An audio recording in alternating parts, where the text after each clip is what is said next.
This video is going to be a review of this easel that I've been using for probably about a year now. It's made by a company called Conda, and the listing says it's a French style easel, 70 inches, which honestly I don't know what a French easel is, but this is apparently one of them. It's collapsible, so this is the front, obviously, where you can put your artwork. That's the surface. This paper that I have on here is 12 inches by 12 inches, so you can see the size of art that you could fit onto here. Not too much wider than 12 inches. It looks like you could probably get a 13 or 14 inch there, but not too much taller either. So it's actually a portable travel easel. I don't use it for travel much. Here's the back. You can see that it's got some storage space, and I put some extra paints and some other things. So I've only actually used it traveling one time, and it worked pretty well for that. It was pretty sturdy. It folded up pretty well. The legs are collapsible. Yeah, it all folds up. So, and then you can kind of lock it in place. It's got these. This is where it closes, right here. I made some modifications to this to suit my purposes. One of the modifications is I put a magnetic level there, and actually you can tell I don't currently have it level. I also added a light bar here, which I'll do a separate review because this light bar is pretty good, pretty useful. But I just have it clamped to the top here, and since this is metal, the level just kind of stays right there. I also taped some paper here to the sides because when I record video, usually my kids are playing in the same room, and I, kind of want to block view of them a little bit.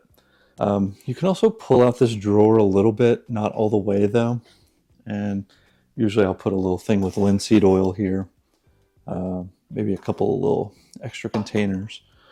It's been a pretty good easel. One of the things that I was actually worried about when I purchased it is this line down the middle. Since I used this textured oil paint paper, I was concerned that this crevice, that maybe it would kind of damage the paper or push in, but it's really thin and I haven't had any issues with that.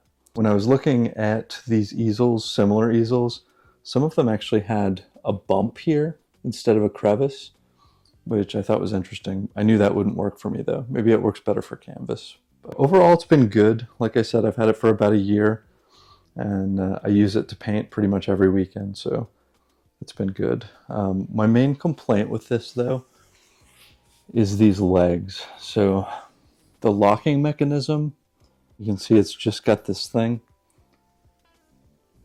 and it's got one in the back.